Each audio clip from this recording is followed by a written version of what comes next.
ओम नमो भगवते वासुदेवाय। ओम अज्ञानतिमिरान्धस्य ज्ञानाञ्जनशलाकया चक्षुरुन्मिलितं येन तस्मै श्रीगुरवे नमः।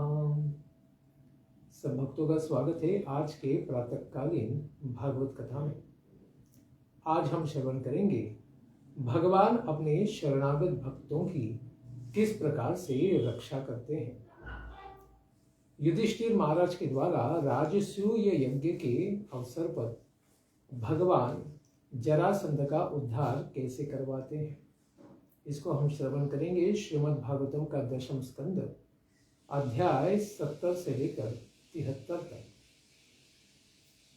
जब द्वारका में भगवान के दिव्य प्रतिदिन की चर्या को नारद मुनि ने दर्शन किया, तो उसी अवसर पर जब सुधर्मा सभा में भगवान विराजमान थे, वहीं पर सहसा एक अपरिचित पुरुष आकर खड़ा हो गया। द्वारपालों ने उसके आने की सूचना दी और भगवान श्री कृष्ण की आज्ञा प्राप्त करके द्वारपालों ने उसको अंदर सभा में प्रवेश दे दिया। उसने आकर परमात्मा भगवान श्री कृष्ण के सामने खड़े होकर हाथ जोड़कर नमस्कार किया और जरासंध के द्वारा बंदी बनाए गए सारे राजाओं के पक्ष से उनके दुख को भगवान को कह सुनाया। जरासंध के दिग्विजय के समय जिन राजाओं ने उनके सामने सिर नहीं झुकाया, शरणागति नहीं स्वीकार की, उसने उन सब राजाओं को बलपूर्वक गिरिव्रज नामक दुर्ग में बंदी बना लिया था। वे सब अपना दूत भगवान के सामने भेजते हैं और सब राजा ये भगवान से विनती करते हैं कि हे सच्चिदानंद स्वरूप भगवान श्री कृष्ण, हे अप्रमेयात्मन प्रभु, हे शरणागत जीवों के भय को दूर करने वाले सर्व जगत के स्वामी, हम लोगों की भेद बुद्धि अभी समाप्त नहीं हुई है। इस संसार के भय से हम डरे हुए हैं। हम लोग तो आपकी ही शरणागति करते हैं, क्योंकि आप शरणागत वत्सल हैं। आपके चरणों पर समर्पित जीव का आप अवश्य ही कल्याण करते हैं। हे प्रभु, इस संसार के लोग ऐसे सकाम और निषिद्ध कर्मों में फंसे हुए हैं जो उन्हें नहीं करने चाहिए, जो वेदों के विरुद्ध हैं। ऐसे विकर्मों में फंसे हुए हैं। वे आपके बतलाए गए परम कल्याणकारी कर्म यानी भगवान के प्रति समर्पित भक्ति भाव सेवा को, भगवान की उपासना को छोड़ चुके हैं और ऐसी उपासना से विमुख होने के कारण ही संसार में फंसे हैं और इसी संसार में सुखी होने की अपनी आशाएं और अभिलाषाएं इन्हीं में भटक रहे हैं। आप तो बड़े ही बलवान हैं। आप ही काल रूप से सदा सावधान रहकर उनकी आशा लता का सद्य समुच्छेदन कर देते हैं। ऐसे जो संसार जगत में सुखी होने की आशा है, यह तो भ्रामक आशा है, क्योंकि ये संसार सुख के लिए नहीं बना है। दुखालयम अशाश्वतम, केवल दुख का ही स्थान है। ऐसे संसार में, दुखमय संसार में सुख प्राप्ति की इच्छा का भी भगवान समुच्छेदन कर देते हैं। किसके द्वारा? काल के द्वारा। ऐसे हे प्रभु, आपके उस काल रूप को हम नमस्कार करते हैं। हे प्रभु, आप तो संसार के स्वामी हैं, जगन्नाथ हैं। आप सदरक्षणाय खल निगरणाय, ये पुलिस ने यहाँ भागवत से ही उठाया है इसको, स्लोगन को। तो हे प्रभु, आप तो अपने ज्ञान बल शक्ति आदि कलाओं के साथ इस संसार में इसीलिए तो अवतार ग्रहण करते हैं कि आप सज्जनों की रक्षा करें और दुष्टों का दमन।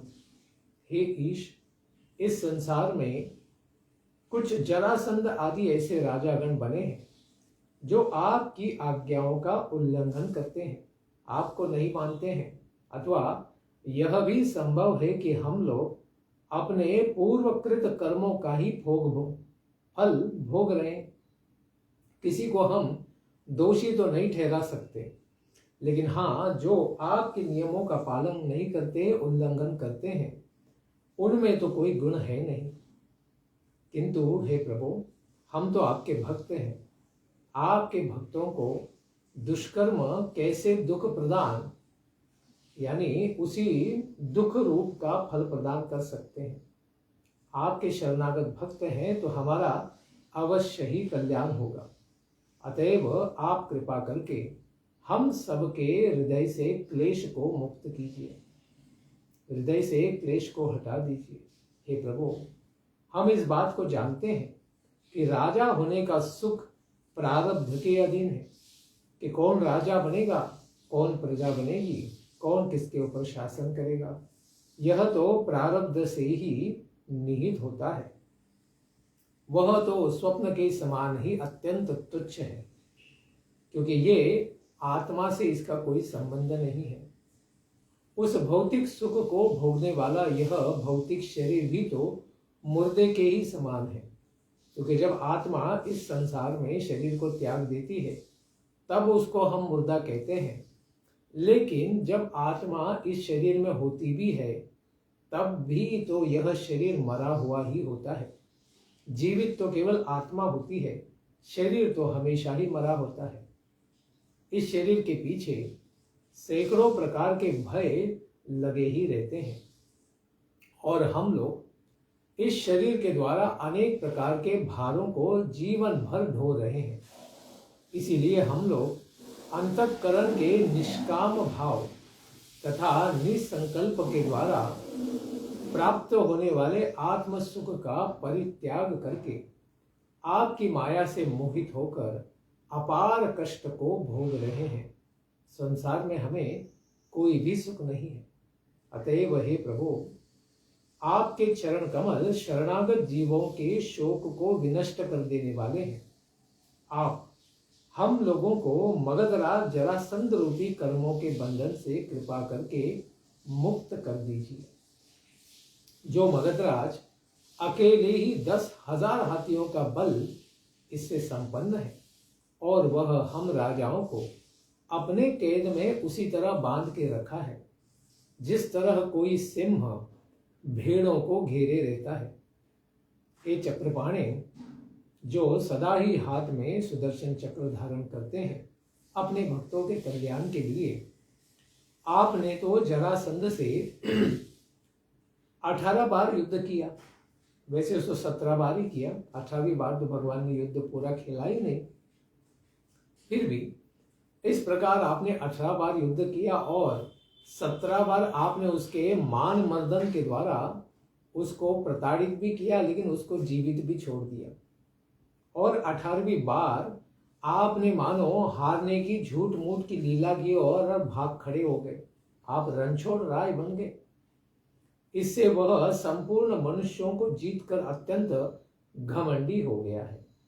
उसे लगा कि अरे, मुझे डर कर अगर भगवान भाग रहा है तो फिर सामान्य मनुष्यों की बात ही क्या है। इसीलिए हम लोगों को भी जीत कर बंदी बना रहा है और हम लोगों को आपका भक्त ही जानकर वह हम लोगों को भी पकड़कर अधिक सताता है। हे अजित, आपको तो कोई जीत नहीं सकता है, लेकिन आपको जीतने का भ्रम प्राप्त करके जरासंध बड़ा ही उद्दंड हो गया है। अब आप जैसा करना चाहे, जैसा उचित समझे वैसा ही कीजिए, लेकिन हमारा तो अवश्य ही कल्याण कीजिए। इस प्रकार दूत ने कहा कि भगवान, जरासंध के बंदी बने हुए सभी राजागण आपके दिव्य दर्शन की इच्छा करते हैं, आपके दर्शन की केवल इच्छा करते हैं, आपके चरणों की शरणागति करते हैं। प्रभु, हम दीन राजाओं का आप कृपा करके कल्याण कीजिए।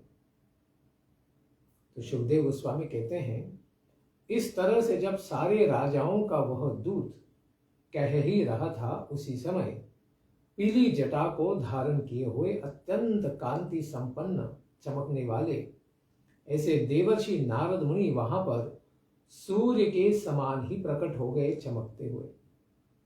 नारद जी को सहसा आते हुए देखकर ब्रह्मा आदि सभी लोकपालों के भी स्वामी भगवान श्री कृष्ण स्वयं अपने अनुयायियों तथा सभासदों के साथ खड़े होकर बड़े ही हर्षपूर्वक उनकी वंदना करते हैं। जब देवर्षि नारद मुनि आसन स्वीकार करके बैठ जाते हैं, तब भगवान ने उनकी बड़ी विधि पूर्वक पूजा की और अपनी श्रद्धा से उनको संतुष्ट करते हुए कहा, नारद मुनि जी, क्या त्रैलोक्य में सब कुछ कुशल तो है ना? क्योंकि आप तीनों लोकों में सदा ही भ्रमण करते रहते हैं। इससे हमें फायदा है कि संपूर्ण जगत का सारा समाचार हमें बस द्वारका में बैठे बैठे ही मिल जाता है।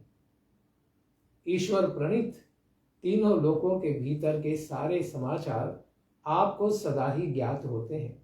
अतएव मैं यही जानना चाहता हूं कि इस समय मेरे प्रिय भक्त पांडव क्या कर रहे हैं। तो नारद मुनि जी ने कहा, हे सर्वव्यापक प्रभु, आप तो चराचर में विद्यमान है परमात्मा के रूप में। आप तो विश्व की सृष्टि करने वाले हैं। आपकी माया तो ब्रह्मा आदि बड़े बड़े मायावी इनको भी मोहित कर देने वाली है। आपकी उस माया का मैंने दर्शन किया है। हे भूमन, आप सभी भूतों के भीतर अंतर्यामी परमात्मा रूप से व्याप्त हैं। जिस तरह अग्नि में विद्यमान अग्नि की कांति नहीं दिखाई देती है, उसी तरह आप भी अपनी अचिंत्य शक्ति से हम सबके दर्शन को ढक देते हैं।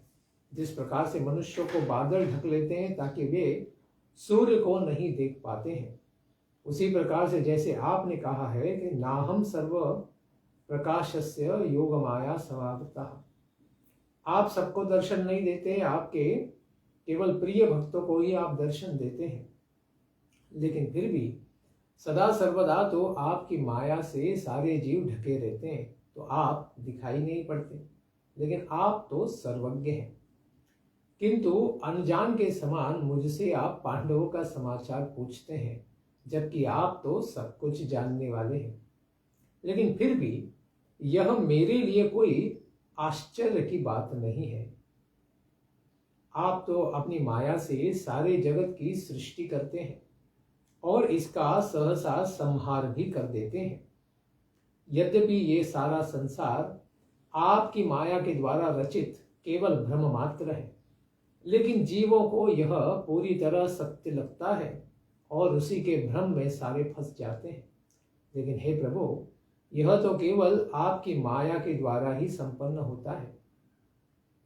आप कब क्या करना चाहते हैं, इस बात को अच्छी तरीके से संसार में तो कौन जान सकता है। आप ही सब कुछ जानते हैं।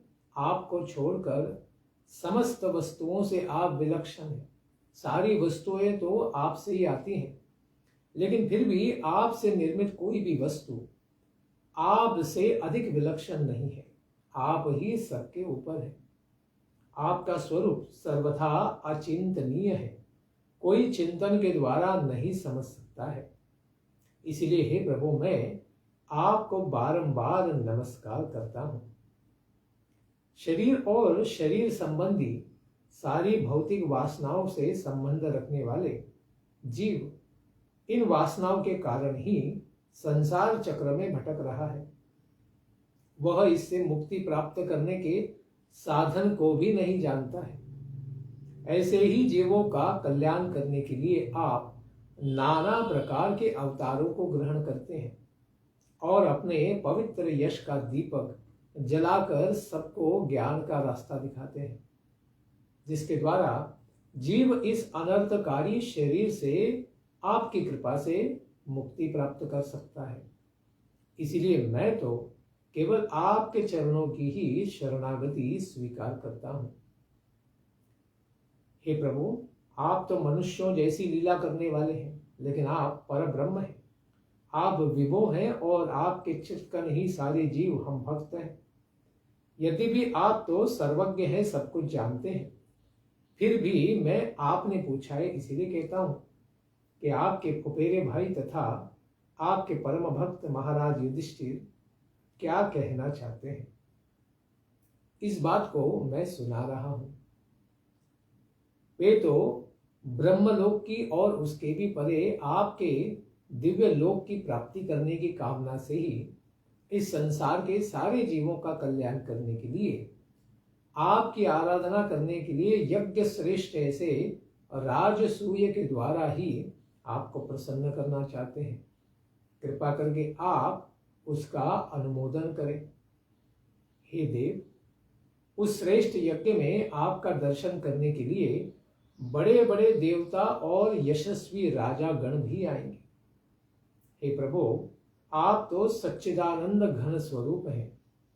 आपकी लीलाओं का श्रवण कीर्तन और ध्यान करने से जब महापापी चांडाल भी पवित्र हो जाते हैं, तो आपका दर्शन और स्पर्श करने वाले के विषय में तो कहा ही क्या जा सकता है। उनका तो परमार्थ ही क्या हो जाएगा, पूरी तरह प्रकट हो जाएगा।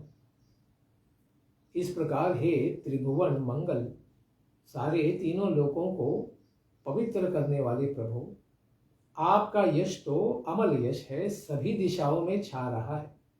वह स्वर्गलोक में, पाताल में और भूलोक में सर्वत्र व्याप्त हो रहा है। और आपका चरणोदक स्वर्ग लोक में मंदाकिनी के नाम से बह रहा है, पाताल लोक में भोगवती गंगा के नाम से बह रहा है, और इस भूलोक में वह भागीरथी गंगा के नाम से बह रही है। ये संपूर्ण विश्व को पवित्र बना रही है, सारे जीवों का कल्याण हो रहा है। तो शुभदेव गोस्वामी कहते हैं, ऐसे भगवान जो यदुवंशी बने हुए यहाँ पर यादव के रूप में विराजमान है, यह तो चाहते थे, इनके जो भक्तगण थे यादव, ये सब चाहते थे कि जरासंध के ऊपर पहले चढ़ाई की जाए, उसके बाद पांडवों के कल्याण के बारे में विचार किया जाए। क्योंकि जरासंध को भगवान ने 17 बार हराने के बाद भी 18वीं बार उसको जीवित छोड़ा है, उसके कारण वो मदमत्त बन के बैठा है, तो उसका पहले दमन करना चाहिए, ऐसा यादवों ने कहा। अतएव उन लोगों ने नारद की बात को उतना अच्छा नहीं माना कि पांडवों का कल्याण पहले किया जाए राजसूय यज्ञ के द्वारा।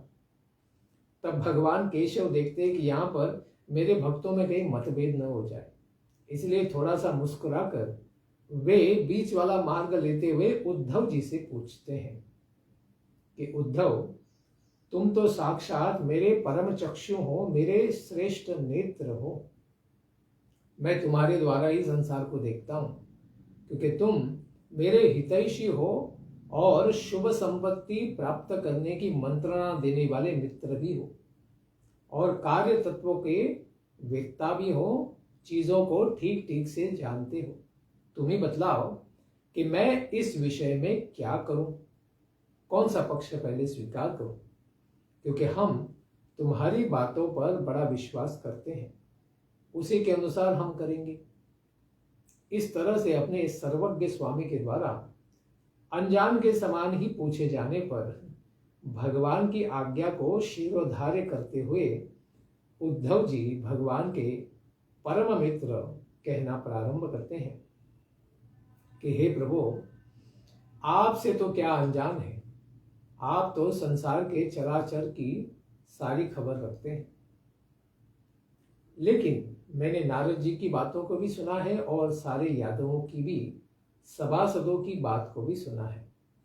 इस प्रकार दोनों बातों का विचार करके मैं कहता हूं कि हे प्रभु, देवर्षि नारद जी ने जो यह कहा है कि यज्ञ करने वाले आपके फुफेरे भाई पांडवों के यज्ञ में आपको सम्मिलित होकर उनकी सहायता करनी चाहिए, यह तो ठीक ही है। तथा जो राजाओं के दूत के द्वारा उनके रक्षण की बात और जरासंध के दमन की बात आई है, यानी राजाओं की रक्षा भी तो अवश्य करनी चाहिए। इस प्रकार से उद्धव जी ने तो दोनों पक्षों की बात का समर्थन किया, क्योंकि नीति में कहा भी गया है, मध्यमम तो उत्तमम, बीच वाला रास्ता ही उत्तम माना गया है। रामायण में भी इसको ज्यादा भगवान के पिता महाराज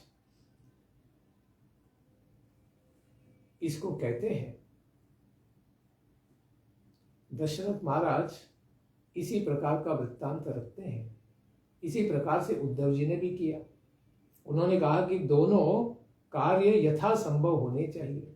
आगे कहते हैं कि हे सर्वव्यापक प्रभु, जो सभी दिशाओं पर विजय प्राप्त कर ले उसी को राजसूय यज्ञ करना चाहिए, यही उचित है। और उसी प्रसंग में जरासंध पर विजय भी प्राप्त करना होगा। ऐसा करने से दोनों कार्य संभव हो सकेंगे। तो कोई छूट नहीं जाएगा, दोनों संभव हो पाएंगे। इसलिए हे गोविंद, केवल जरासंध को ही जीत लेने से हम लोगों को महान अर्थ की प्राप्ति होगी और बंधे हुए राजाओं की मुक्ति से आपका यश भी बढ़ेगा। राजाओं की मुक्ति तो हो जाएगी और इस प्रकार पांडवों के लिए राजसूय यज्ञ करना भी सुगम हो जाएगा। अगर पांडवों को सम्मिलित कर लिया जाए जरासंध को जीतने के लिए, तो फिर उनका भी बल और यश बढ़ेगा और हमारा भी कार्य सिद्ध हो जाएगा। क्योंकि राजा जरासंध 10,000 हाथियों के समान बलवान है।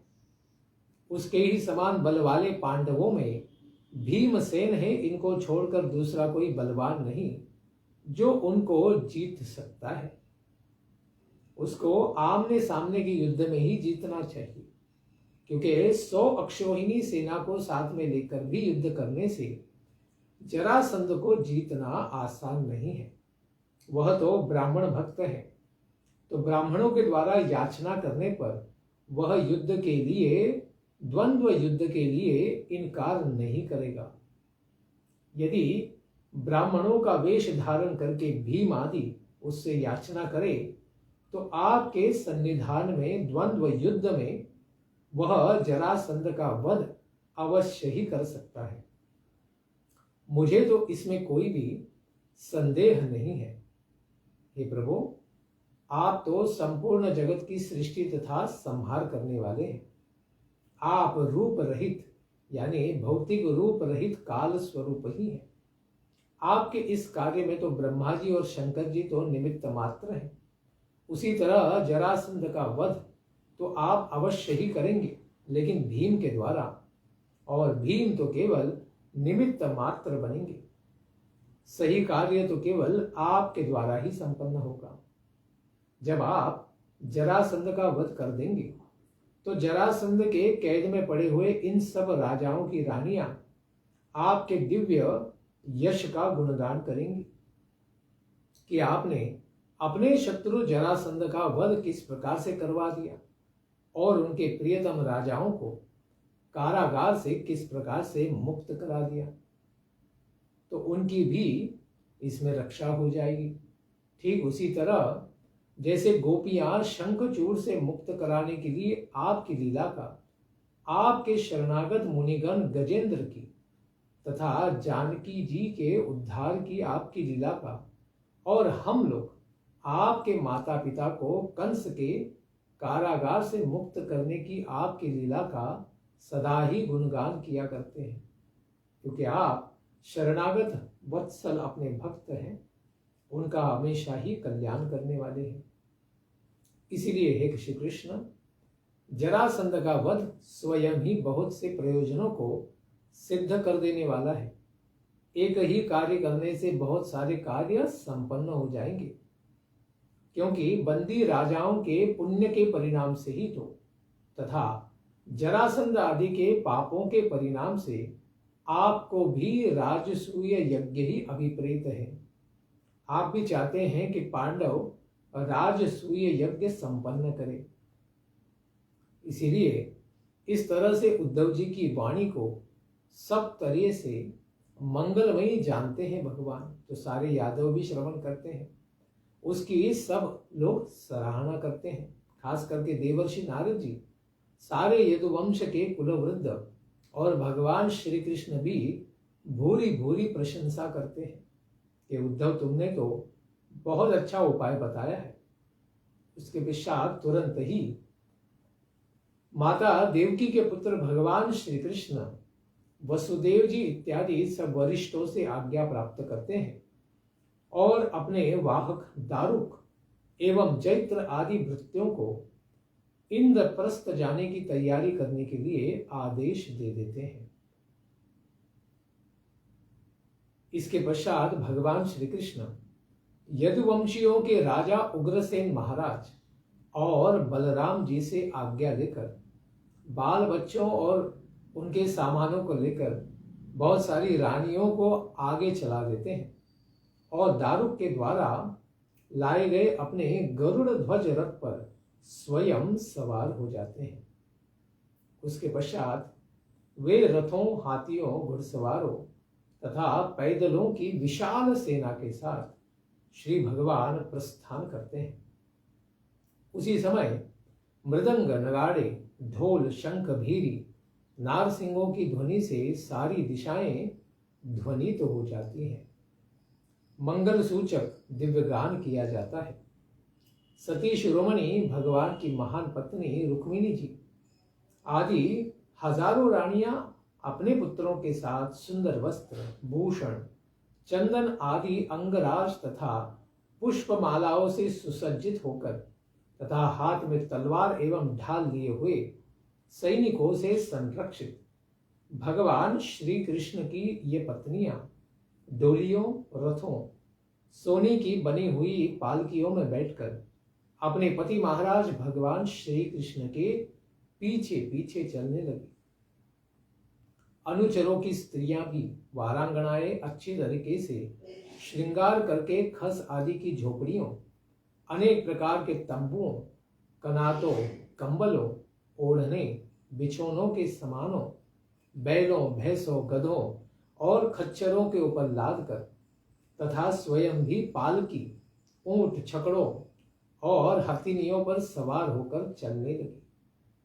जिस तरह समुद्र में तिमिंगिलों एवं लहरों से उछलने से क्षुब्ध बने हुए समुद्र की शोभा होती है, उसी तरह कोलाहल से परिपूर्ण फहराती हुई बड़ी बड़ी पताकाओं, छत्रों, चवरों, श्रेष्ठ अस्त्र शस्त्रों, वस्त्र, आभूषणों, मुकुटों, कवचों एवं दिन के समय उन पड़ती हुई सूर्य की किरणों से भगवान श्री कृष्ण की महान यादव सेना अत्यधिक शोभायमान हो रही थी। भगवान श्री कृष्ण द्वारा सम्मानित देवर्षि नारद जी भगवान के निर्णय को जान चुके थे, इसी के कारण बड़े ही प्रसन्न हो गए थे। श्री भगवान के दर्शन से देवर्षि की सारी इंद्रियां आनंद मग्न हो गई। जाते समय भगवान ने देवर्षि की अनेक प्रकार के सामग्रियों से पूजा भी की। इसके पश्चात देवर्षि मन ही मन भगवान को प्रणाम करके आकाश मार्ग से चले गए। राजाओं के दूत को अपनी सुंदर मधुर वाणी से प्रसन्न करते हुए भगवान कहते हैं, दूत, तुम डरो मत, तुम लोगों का कल्याण तो अवश्य ही होगा और मैं जरासंध को भीमसेन के द्वारा मरवा दूंगा। इस तरह कहने पर दूत ने भी वहां से प्रस्थान किया और उसने राजाओं के पास जाकर सारी बातों को ज्यों की त्यों बतला दिया। इस प्रकार मुक्ति प्राप्त करने वाले वे राजागण भी भगवान के आने की प्रतीक्षा करने लगे। भगवान श्री कृष्ण प्रवास करते हैं। आनर्त, सौवीर, मरु, कुरुक्षेत्र इन सबों के बीच में से पड़ने वाले पर्वत, नदियां, नगर, ग्राम, अहिरों की बस्तियां सबको पार करते हुए आगे बढ़ते जाते हैं।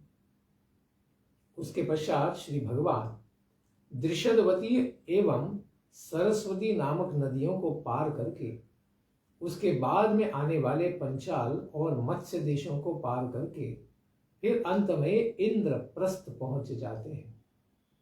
भगवान श्री कृष्ण का दर्शन तो मनुष्यों को क्या देवताओं को भी मिलना अत्यंत कठिन है। ऐसे भगवान श्री कृष्ण स्वयं आ गए हैं। इस बात को सुनकर महाराज युधिष्ठिर और पांडवों को बड़ी ही प्रसन्नता होती है।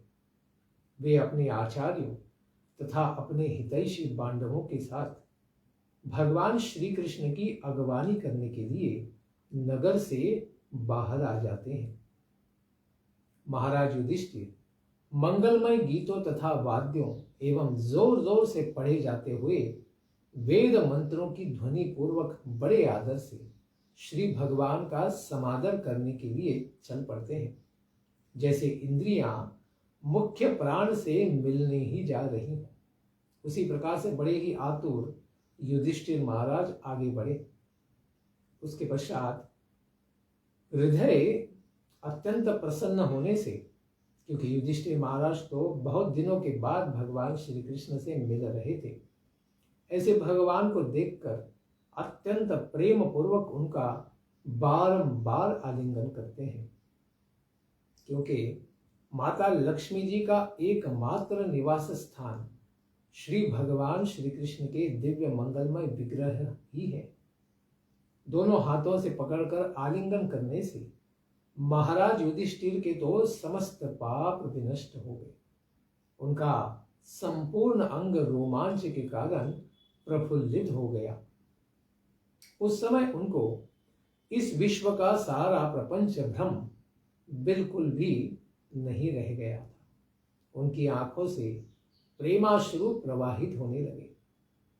प्रेम के वेग से विस्मृत बाह्य व्यापार वाले भीम भी मुस्कुराते हुए अपने ममेरे भाई भगवान श्री कृष्ण का आलिंगन करके आनंद मग्न हो गए। क्योंकि भीम तो हमेशा ही बदला लेने की विचार करते रहते थे, लेकिन भगवान को देखकर वे सब भूल गए और आनंद मग्न हो गए।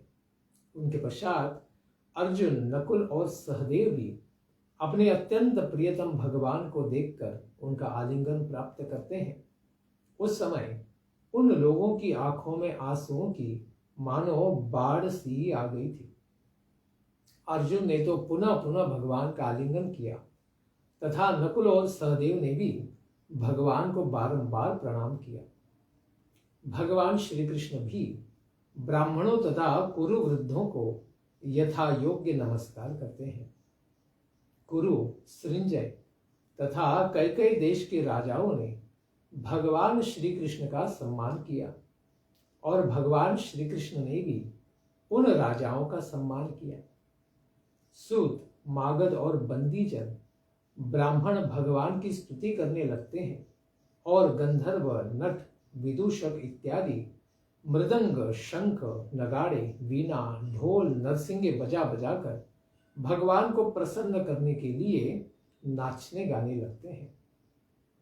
इस तरह अपने सूरदों के साथ परम यशस्वी भगवान श्री कृष्ण स्तुति किए जाते हुए सजाए गए नगर में प्रवेश करते हैं। इस प्रकार इंद्रप्रस्थ नगर की सड़कें और गलियां मदमत्त हाथियों के मद से तथा गंध से सींच दी गई थी। स्थान स्थान पर रंग बिरंगी झंडियां भी लगाई गई थी। सुनहले तोरण सर्वत्र बांधे गए थे और स्वर्ण के जल भरे कलश स्थान स्थान पर रखे गए थे। नगर के सभी युवक और युवतियां स्नान करके नए वस्त्र, भूषण, पुष्पों के हार आदि को धारण करके सर्वत्र विचरण कर रहे थे। प्रत्येक गृहों में स्थान स्थान पर दीपक जलाए गए थे। उससे मानो दीपावली की ही शोभा हो गई थी। प्रत्येक गृहों के झरोखों से सुगंधित धूप के धूम से मनोहर हो गया था पूर्ण नगर।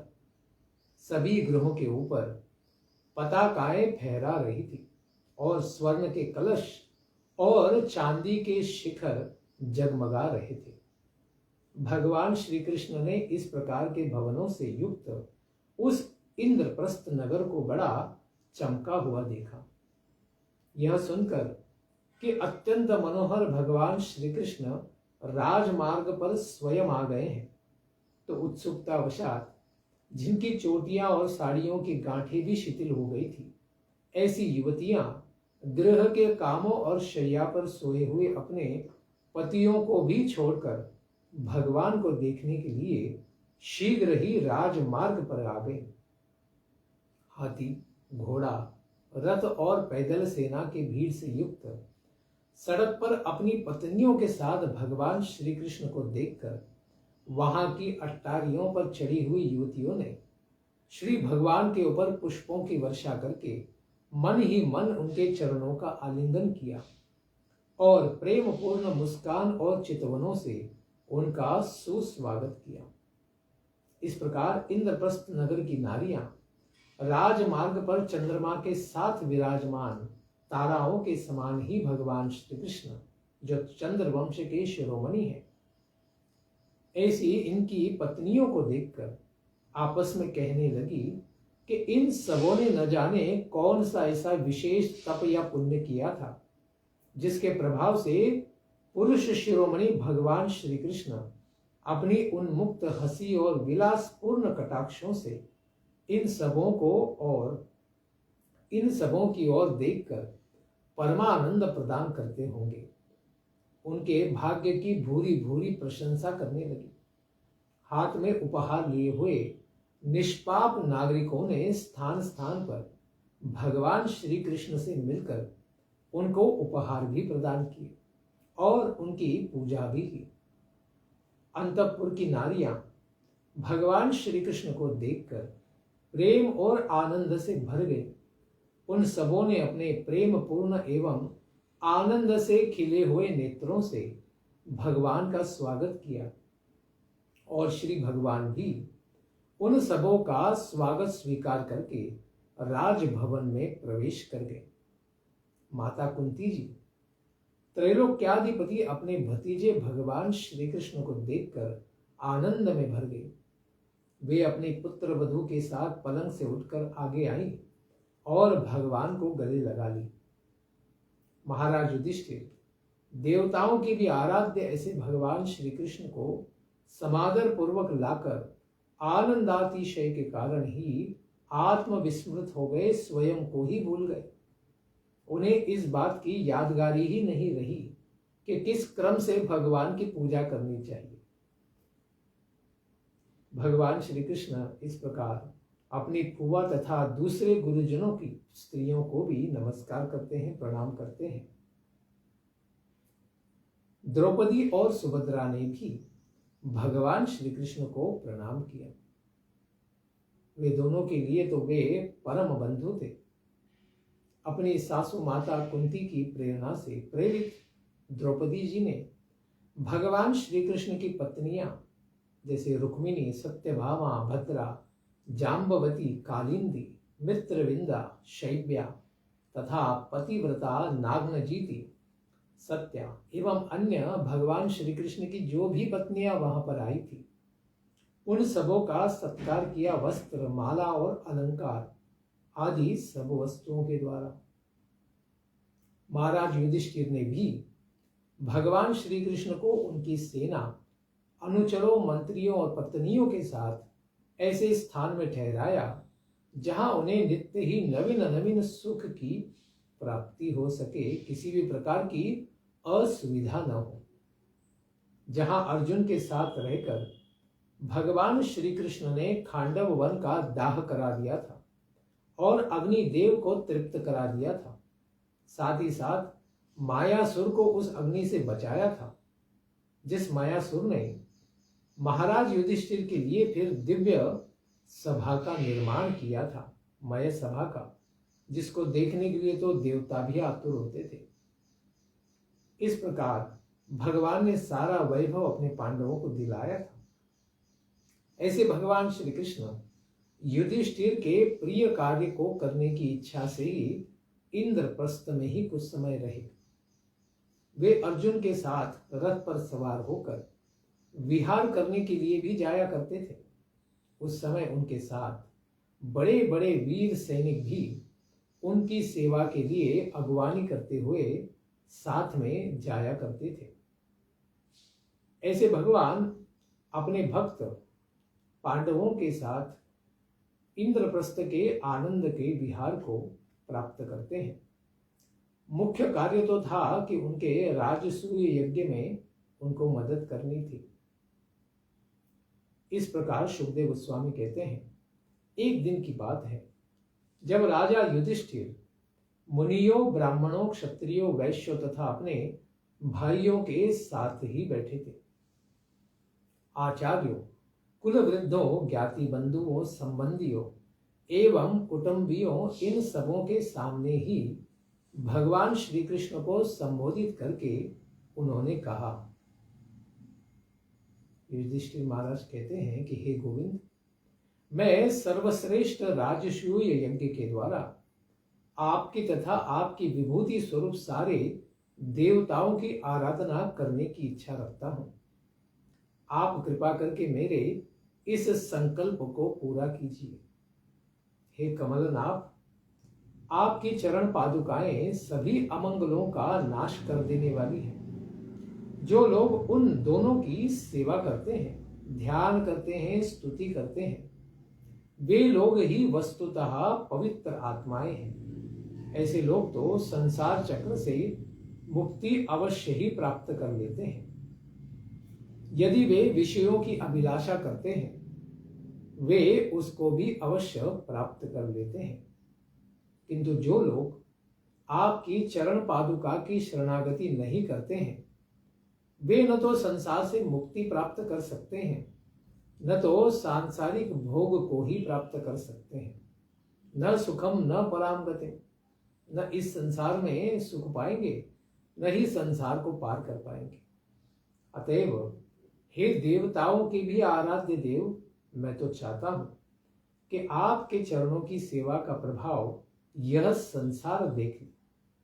कुरुवंशियों और सृंजय वंशियों में जो लोग आपका भजन करते हैं, आपके भक्त हैं, तथा जो लोग आपके चरणों की सेवा नहीं करते हैं, इन दोनों प्रकार के लोगों की निष्ठा को आप दिखला दीजिए कि उनका आपके ऊपर कितना विश्वास है। हे प्रभु, आप तो सबों के परमात्मा हैं, समदर्शी हैं और स्वयं आत्मानंद के साक्षात्कार स्वरूप परब्रह्म हैं।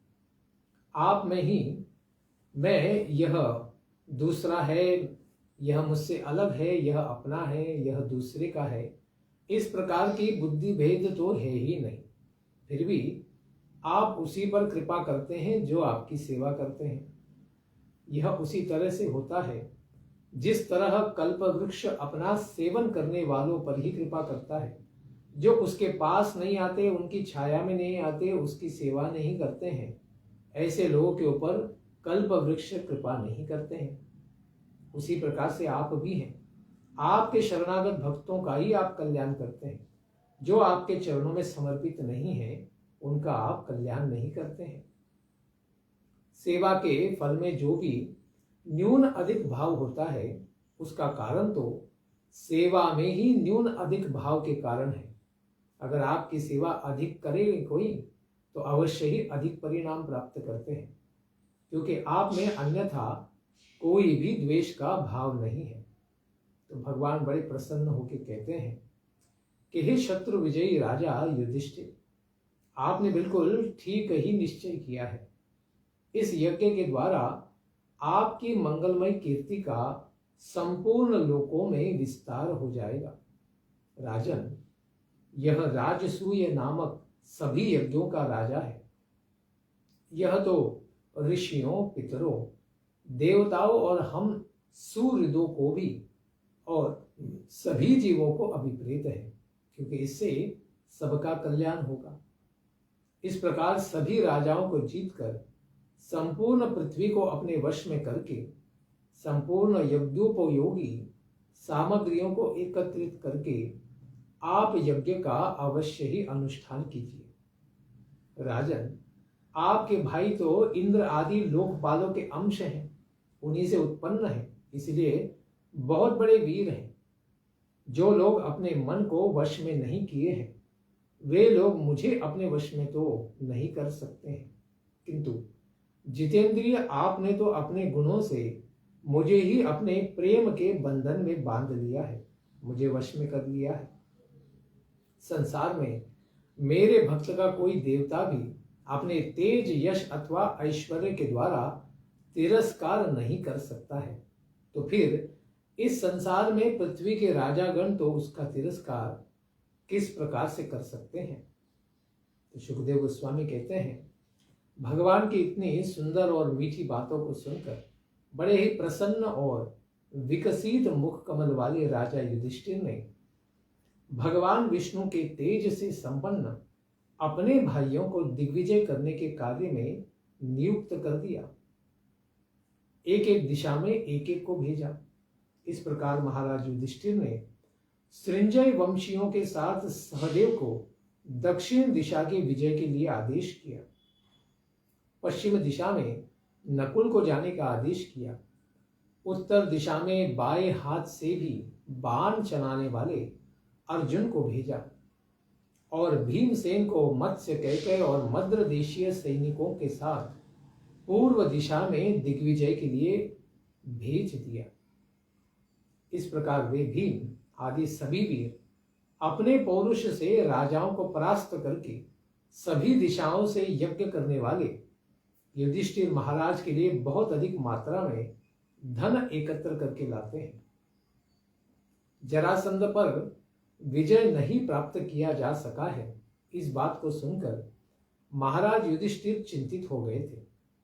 उस समय श्री भगवान ने उनको वही उपाय बताया जो उद्धव जी ने भगवान के सामने कहा था कि भीम, अर्जुन और भगवान श्री कृष्ण तीनों के दिनों ब्राह्मण का वेश बनाकर इस प्रकार गिरिव्रज दुर्ग के ऊपर जाएंगे जहां पर सारे राजाओं को बंदी बना दिया गया है। वहीं पर बृहद्रथ के पुत्र जरासंध की राजधानी थी। जिस समय जरासंध आए हुए अतिथियों का सत्कार करता था, उसी समय गार्हस्थ धर्म का पालन करने वाले उस जरासंध के यहाँ वे तीनों ब्राह्मण वेशधारी ब्राह्मण के समान याचना करने के लिए पहुंच गए। राजन, दूर से आए हुए हम लोगों को आप याचक अतिथि जानिए। इस प्रकार से उन्होंने कहा, आपका कल्याण हो। जो हम लोग आपसे प्राप्त करना चाहते हैं उसे आप हम लोगों को अवश्य ही प्रदान कीजिए, क्योंकि तितिक्षु यानी सहनशील पुरुष का क्या नहीं उनके द्वारा सहा जा सकता है। दुष्ट पुरुष बुरा से बुरा क्या नहीं कर सकता है। उदार पुरुष क्या नहीं दे सकता है। और समदर्शी के लिए पराया व्यक्ति ही कौन हो सकता है। स्वयं समर्थ भी होकर अपने अनित्य भौतिक शरीर के द्वारा ऐसे अविनाशी यश का, जिसका गान तो सज्जन पुरुष किया करते हैं, इसका अवश्य ही वो अर्जन करना चाहेगा। उसकी जितनी भी निंदा की जाए उससे कम ही होगी अगर वह समर्थ होने पर भी आपने अनित्य शरीर का दान न कर दे, तथा उसका जीवन तो बड़ा ही शोचनीय हो जाएगा अगर पुरुषार्थ संपन्न होने पर भी दूसरे जीवों का कल्याण करने के लिए अपने शरीर को वह दान न कर देगा। क्योंकि पूर्व में तो राजा हरिश्चंद्र, रंतिदेव, उच्च वृत्ति से जीवन निर्वाह करने वाले महात्मा मुद्गल, शिबी, बलि महाराज, व्याध, कपोत इत्यादि अनेक पुरुष अपने अपने अनित्य शरीर से अविनाशी पद की कीर्ति को प्राप्त कर चुके हैं। इस प्रकार सुखदेव गोस्वामी कहते हैं कि जब जरासंध उन तीनों अतिथियों के स्वर तथा आकार को ठीक से देखता है और उनकी कलाइयों पर प्रत्यंचा की रगड़ को देखता है, तो जान जाता है कि यह तीनों पुरुष तो ब्राह्मण नहीं है, क्षत्रिय ही लगते हैं। वह सोचने लगा कि मैंने इन सबों को कहीं ना कहीं तो देखा है, किंतु कहाँ देखा है यह मुझे याद नहीं है। इस प्रकार से वह विचार करने लगा, ये सभी तो क्षत्रिय हैं, लेकिन आए हैं ब्राह्मण का वेश बनाकर, और यदि वे याचना करेंगे तो मैं इन सबों के मांगने पर तो जिसको देना बड़ा ही कठिन है, वह उस अपना शरीर भी दे दूंगा, क्योंकि ये ब्राह्मण का भेष बनाकर आए हैं। पूर्व में तो ब्राह्मण के वेश बनाकर विष्णु ने बलि महाराज को यद्यपि उसके ऐश्वर्य को भ्रष्ट कर दिया था, किंतु आज भी वह बलि महाराज इनकी सारी दिशाओं में फैली हुई निर्मल कीर्ति को हम आज भी श्रवण करते हैं। यानी दान करने वाला ही संसार में श्रेष्ठ कीर्ति को प्राप्त करता है, क्योंकि दैत्यराज बलि से राज लक्ष्मी को वामन देव ने छीन लिया था और इंद्र की राज लक्ष्मी को वापस लौटा दिया था। इस प्रकार से ब्राह्मण का ही भेष बनाकर आए थे विष्णु। इन्होंने दैत्यराज बलि शुक्राचार्य के द्वारा रोके जाने पर भी पृथ्वी का दान उन्होंने दे दिया था। इस प्रकार जरासंध सोच ही रहा था, इस नाशवान शरीर से जो क्षत्रिय विपुल यश को नहीं प्राप्त करना चाहता है, जो ब्राह्मण के लिए नहीं जीवित रहता है, उसका जीना तो व्यर्थ ही है। आसुरिक भाव को प्राप्त जरासंध भी ब्राह्मणों की सेवा के लिए स्वयं का शरीर देने के लिए तैयार रहता था। तो आज सोच ही सकते हैं कि लोग कितने राक्षसी भाव को प्राप्त है, क्योंकि ब्राह्मण का या भक्त का कोई भी विचार आदर वे नहीं करते हैं। लेकिन ब्राह्मण भक्त था जरासंध। इस प्रकार से निश्चय करके उदार बुद्धि से संपन्न जरासंध ने भगवान श्री कृष्ण, अर्जुन और भीम से कहा कि ब्राह्मणों, आप लोग अपनी इच्छा अनुसार वरदान मांगे, मैं आप लोगों को अपना सिर भी प्रदान कर दूंगा दान के रूप में। तो भगवान कहते हैं कि हे राजवर्य, यदि आप देना ही चाहते हैं तो हम आपसे द्वंद्व युद्ध की ही भिक्षा मांगते हैं। हम लोग अन्न चाहने वाले ब्राह्मण नहीं है, बस पेट पूजा के लिए नहीं आए हैं। ये हमारे साथ प्रथापुत्र भीमसेन है और ये इनके अनुज अर्जुन है, और मैं आपका परम शत्रु तथा इन दोनों का ममेरा भाई कृष्ण हूं। यह आप अच्छी तरीके से जान लीजिए। इस प्रकार कहे जाने पर मगध के राजा जरासंध जोर जोर से हंसता है और क्रोध करके कहता है कि मूर्खों, यदि ऐसी ही बात है तो मैं अवश्य ही तुम्हारी युद्ध की प्रार्थना को स्वीकार करता हूं। कृष्ण, तुम तो युद्ध से घबरा जाते हो, डरपोक हो, इसीलिए भय के कारण ही तुम मथुरा नगरी पर मैंने आक्रमण करने के पश्चात वहां से भागकर तुम समुद्र की शरण ले चुके हो।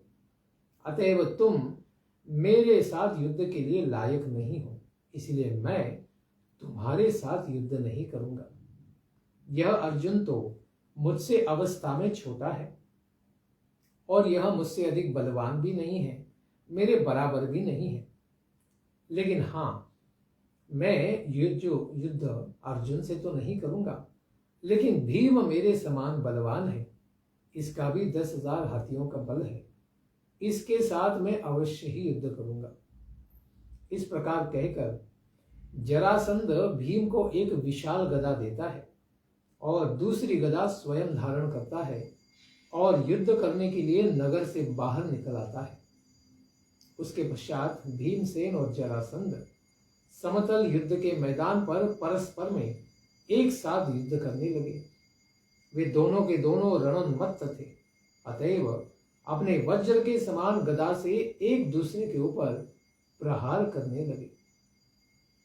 वे दोनों बाएं दाएं अद्भुत पैतरा बदलते हुए उसी तरह सुशोभित हो रहे थे जैसे रंगमंच पर दोनों नट युद्ध का अभिनय कर रहे हों।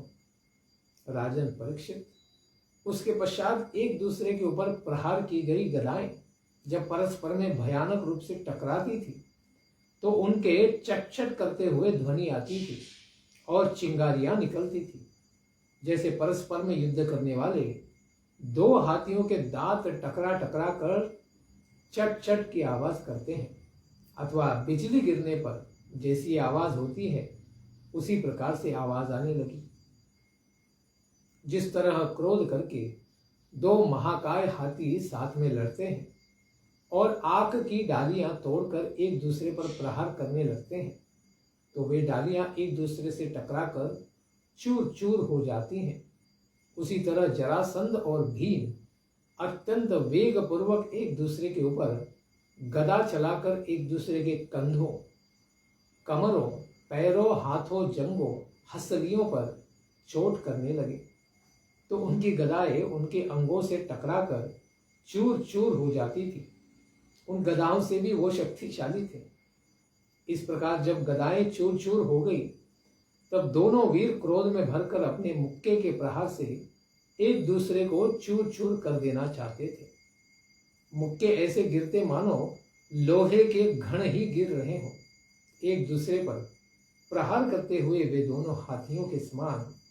उनके थप्पड़ों और मुक्कों का कठोर शब्द बिजली की गड़गड़ाहट के समान ही जान पड़ता था। इस तरह से वे दोनों एक दूसरे पर आक्रमण के ऊपर आक्रमण, प्रहार के ऊपर प्रहार करते। दोनों की गदा युद्ध में कुशलता एवं बल उत्साह एक समान ही था। दोनों की शक्ति बिल्कुल क्षीण नहीं हो रही थी। इस तरह युद्ध करते रहने पर भी किसी की भी हार भी नहीं हो रही थी और जीत भी नहीं। इस प्रकार दोनों का युद्ध करते समय 27 दिन बीत गए और रात्रियों में वे तो मित्रों के भांति ही समान रूप से विचरण करते थे। एक दिन भीमसेन ने अपने ममेरे भाई श्री कृष्ण से कहा कि हे माधव, मैं युद्ध में तो जरासंध को जीतने में समर्थ नहीं हूं और न ही वह मुझे जीत पाएगा। भगवान श्री कृष्ण तो जरासंध के जन्म और मृत्यु को जानते थे। वे यह भी जानते थे कि जरा नामक राक्षसी के द्वारा किस प्रकार से इस बालक के अवस्था में 2 टुकड़ों को जोड़कर ही जरासंध बना था। अतएव उन्होंने भीमसेन के शरीर में अपनी शक्ति का संचार किया और जरासंध को मारने का उपाय सोचने लगे। भगवान श्री हरि तो ज्ञान अबाधित है, उनका अनंत ज्ञान के सागर है। वे शत्रु के वध का उपाय सोचकर एक वृक्ष की डाली को बीचों बीच चीर देते हैं और इशारे से उसे भीमसेन को दिखाते हैं कि तुम्हें भी इसी प्रकार से जरासंध को फाड़ना है। इस प्रकार उस उपचार को जानकर प्रहार करने वालों में श्रेष्ठ महाबलवान भीमसेन जरासंध के पैरों को पकड़ लेते हैं और उसे पृथ्वी पर पटक देते हैं। जरासंध के एक पैर को अपने पैर से जोर से दबाते हैं और दूसरे पैर को अपने दोनों हाथों से पकड़कर उसे गुदा की ओर से इस प्रकार से चीर डालते हैं जैसे कोई गजराज वृक्ष की डाली को पकड़कर चीर फाड़ डालता है। लोगों ने देखा कि जरासंध के शरीर के 2 टुकड़े हो गए। उन्होंने ये भी देखा कि जरासंध के एक एक पैर अलग हो गए, जंघा एक एक अलग, अंडकोश एक एक अलग, कमर, पीठ, स्तन, कंधा, भुजा, नेत्र, भवों और कान भी अलग अलग हो गए हैं। इस प्रकार भयानक रूप से जरासंध की मृत्यु हो जाने पर वहां की प्रजा जोर जोर से हाय हाय करने लगी। अर्जुन और भगवान श्री कृष्ण दोनों भीमसेन के पास आ गए, उनका आलिंगन किया और उनका बड़ा ही सत्कार किया कि भीमसेन, तुमने जरासंध को मार दिया। जिन भगवान श्री कृष्ण के स्वरूप को कोई भी नहीं जान सकता है और संपूर्ण जीवों को जीवन प्रदान करने वाले भगवान श्री कृष्ण जरासंध के पुत्र सहदेव को मगधाधीप के रूप में अभिषिक्त करते हैं।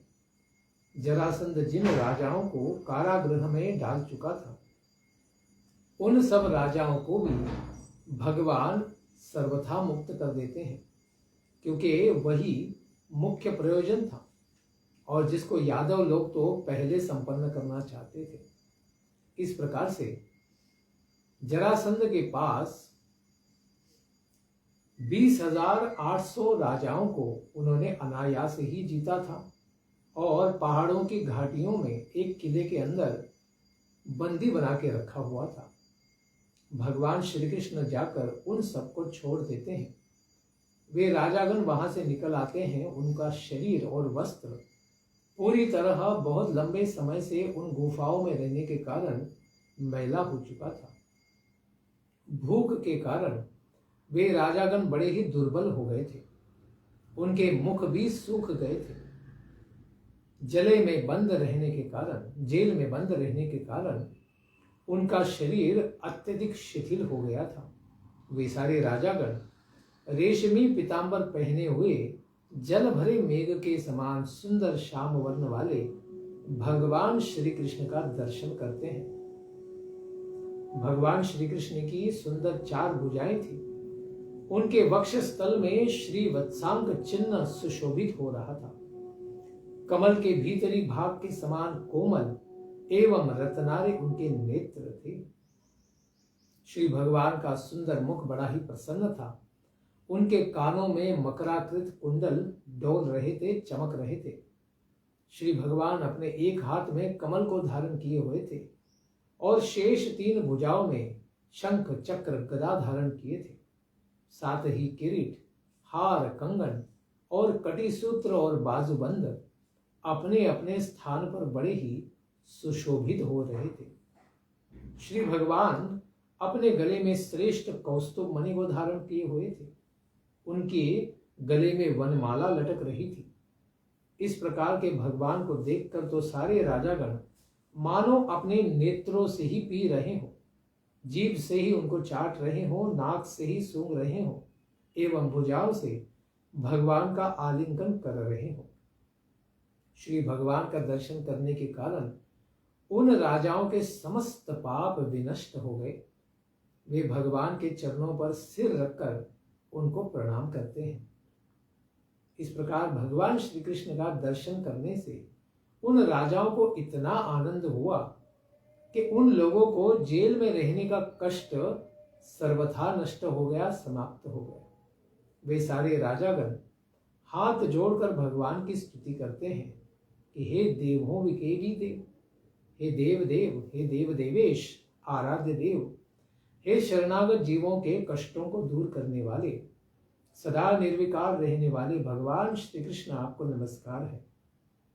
हम लोग आपके शरणागत भक्त हैं। इस घोर संसार चक्र में पड़े हुए हैं और बहुत ही अधिक कष्टों का अनुभव कर रहे हैं। कृपा करके हम लोगों की आप रक्षा कीजिए। हे मधुसूदन, हे मेरे स्वामिन, हम लोग इस जरासंध में कोई दोष नहीं देखते हैं। यह तो आपका बड़ा ही अनुग्रह है कि राजा कहलाने वाले हम लोग राज्य लक्ष्मी से च्युत कर दिए गए और हमें आपने पवित्र कर दिया। हमारा अहंकार नष्ट हो गया। जो राजा अपने राज ऐश्वर्य के मद में उन्मत्त हो जाता है, उसका कोई कल्याण नहीं हो सकता है। वह आपकी माया से मोहित होकर अनित्य इस संसार की संपत्तियों को ही अचल मान लेता है। जिस तरह अज्ञानी लोग मृग तृष्णा को ही जलाशय मान लेते हैं, उसी तरह इंद्रिय लोलुप एवं अज्ञानी पुरुष इस परिवर्तित होने वाली माया को ही सर्वथा सत्य मान लेता है।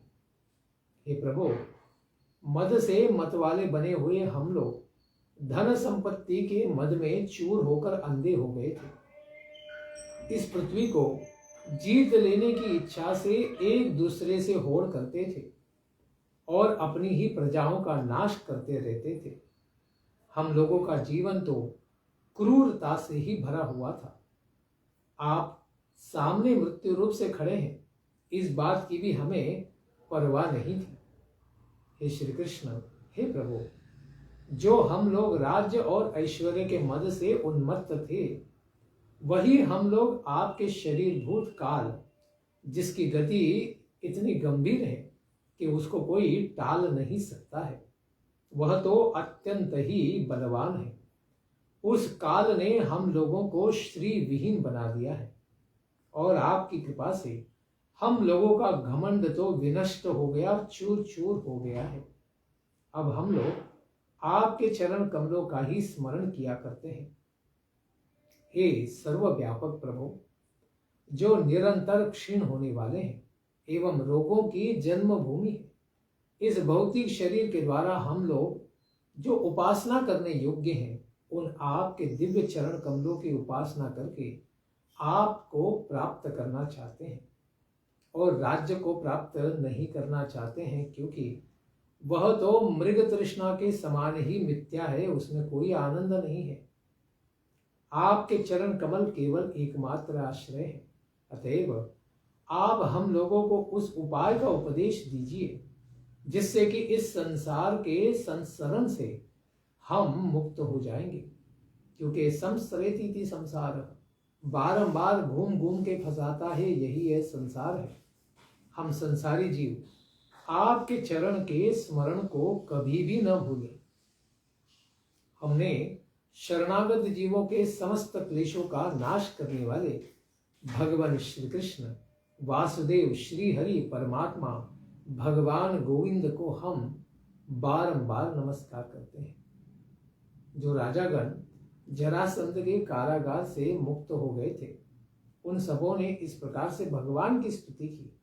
जो शरणागत रक्षक, शरणागत वत्सल है, दयालु है, वे भगवान श्री कृष्ण उन सब राजाओं से बड़े ही मधुर वाणी में कहते हैं, राजाओं, जैसी आप लोगों ने कामना की है उसके अनुसार निश्चित रूप से संपूर्ण जगत की आत्मा, संपूर्ण जगत के स्वामी मुझ में आप लोगों की अवश्य ही सुदृढ़ भक्ति हो जाएगी। हे सत्य बोलने वाले राजाओं, आप लोगों ने जो भी निर्णय किया है वह बड़े ही सौभाग्य की बात है। मैं भी देखता हूं कि धन संपत्ति एवं ऐश्वर्य के मद से उन्मत्त होकर बहुत से लोग जरासंध जैसे राजा उच्छृंखल और मदमत्त हो जाते हैं। जैसे हरिहर, नहुष, वेण, रावण, नरकासुर यानी भौमासुर इत्यादि, साथ ही दूसरे देवता, दैत्य और राजागण भी श्रीमद के कारण अपने ही स्थान से, अपने ही कर्मों से च्युत हो जाते हैं। देह आदि उत्पन्न होने वाली सारी वस्तुएं विनष्ट होती हैं। इस बात को जानकर आप लोग अपनी इंद्रियों को वश में रखकर यज्ञों के द्वारा मेरी आराधना करें और धर्म पूर्वक प्रजाओं की रक्षा करें। वंश परंपरागत की रक्षा के लिए संतान उत्पन्न करते हुए बारंबार प्राप्त होने वाले सुख दुख, जन्म मृत्यु का सेवन करते हुए आप लोग अपना चित्त सदा ही मुझ में लगाकर जीवन को बिताएं। देह एवं देह के संबंधियों के प्रति अनासक्त रहते हुए अपनी आत्मा में ही रमण करो। पालन करने योग्य व्रतों को ही पालन करो, एकादशी, जन्माष्टमी आदि। इस प्रकार मुझ में ही अपने मन को अच्छी तरह से लगाकर अंत में तुम लोग मुझ पर ब्रह्म को ही प्राप्त कर लोगे। तो सुखदेव गोस्वामी कहते हैं, इस तरह से राजाओं को भगवान ने आदेश दिया जो संपूर्ण लोकों के स्वामी हैं। उन राजाओं को स्नान कराने के काम में बहुत सी स्त्रियां और पुरुषों को नियुक्त किया गया। ऐसे हजारों राजाओं को बहुत समय के बाद स्नान का अवसर मिला। ये परीक्षित, जरासंध के पुत्र सहदेव के द्वारा उन राजाओं को राजोचित वस्त्र, आभूषण, माला और चंदन आदि दिलवाकर उन राजाओं का यथाचित सत्कार किया गया ताकि उनके हृदय से सारे दुख का नाश हो जाए। इस प्रकार अच्छी तरीके से स्नान करके अलंकारों से अलंकृत सब राजाओं को श्री भगवान ने उत्तम पदार्थों का भोजन करवाया, महाप्रसाद दिलवाया। राजाओं के अनुकूल ही तांबुल आदि अनेक प्रकार के भोगों को प्रदान किया। इस प्रकार भगवान श्री कृष्ण ने समादृत कानों में चमकते हुए कुंडलों को धारण किए हुए कष्ट से मुक्त हुए वे उसी तरह से सुशोभित हो रहे थे जैसे वर्षा ऋतु के बीत जाने पर चंद्रमा आदि ग्रह सर्वथा सुशोभित हो जाते हैं। इसके पश्चात भगवान श्री कृष्ण मणियों और स्वर्ण से जड़ित एवं सुंदर रथों पर बिठाकर मधुर वाणी से तृप्त करके उन सभी राजाओं को अपने अपने देशों में भेज देते हैं। इस प्रकार से उदार शिरोमणि भगवान श्री कृष्ण के द्वारा सारे कष्टों से मुक्त किए गए वे राजागण भगवान श्री कृष्ण का तथा उनकी लीलाओं का ध्यान अनुस्मरण करते हुए अपने अपने देशों को आगे चले जाते हैं। अपने अपने राज्यों में जब वे सारे राजा पहुंच जाते हैं तो अपनी प्रजाओं को भगवान श्री कृष्ण की दिव्य चेष्टाओं और लीलाओं को बारंबार सुनाते हैं। और जैसा श्री भगवान ने सब राजाओं को उपदेश दिया था वे वैसा निरालस होकर आलस को सर्वथा त्याग करते हुए आचरण किया करते हैं। भगवान श्री कृष्ण भीमसेन के द्वारा जरासंध को मरवाकर जरासंध के पुत्र सहदेव के द्वारा पूजित होकर भीमसेन और अर्जुन दोनों पांडवों के साथ पुनः इंद्रप्रस्थ के लिए प्रस्थान करते हैं, क्योंकि अभी राजसूय यज्ञ करने का मार्ग खुल चुका था। हे विजयी वीर, खांडव प्रस्थ के सन्निकट जाकर अपने सुहृदों को प्रहर्षित करते हुए तथा अपने शत्रुओं को दुख पहुंचाते हुए सबने अपना अपना शंख बजाया। इंद्रप्रस्थ के निवासियों ने जब उस दिव्य शंख की ध्वनि को सुना तो तुरंत जान गए कि हमारे पांडव और भगवान श्री कृष्ण विजय को प्राप्त करके जरासंध का वध करके पुनः इंद्रप्रस्थ लौट आए हैं। तो बड़े ही प्रसन्न हो गए और वे सब जान गए कि अभी सारे विघ्नों का नाश हो गया है और महाराज युधिष्ठिर का भी मनोरथ पूरा हो गया है। अब राजसूय यज्ञ के सारे विघ्न नष्ट हो जाने से बड़े अच्छे तरीके से उसको संपन्न किया जा सकेगा। भीम, अर्जुन और भगवान श्री कृष्ण ये तीनों जाकर महाराज युधिष्ठिर को प्रणाम करते हैं और उन्हें सारी बातों को विस्तार से कह सुनाते हैं कि जो जरासंध को किस प्रकार से मरवाया गया और उन्हें क्या क्या कार्य करने पड़े। धर्मराज युधिष्ठिर श्री भगवान के उस परम अनुग्रह को सुनकर प्रेमातिरेक से भर गए। उस समय उनकी आंखों से अश्रुपात हो गया, प्रेम के अश्रु सहसा बह गए और वे कुछ भी नहीं बोल सके। ऐसे श्री भगवान को बारंबार प्रणाम है। इस प्रकार शरणागत वत्सल भगवान जरासंध के द्वारा बंदी बनाए गए सारे राजाओं का उद्धार करते हैं और राजसूय यज्ञ के लिए युधिष्ठिर महाराज को प्रसन्न करने के लिए जरासंध रूपी कंटक को नष्ट कर देते हैं, वो भी भीमसेन के द्वारा। ऐसे श्री भगवान को सब लोगों ने नमस्कार किया। इसके आगे की कथा को हम श्रवण करेंगे कल के प्रातःकालीन सत्र में। धन्यवाद। हरे कृष्ण। ग्रंथराज श्रीमद् भागवतम की जय। निताय गौर प्रेमानंदे। हरि हरि बोल। जय जय श्री राधे श्याम। जय जय श्री वृंदावन धाम।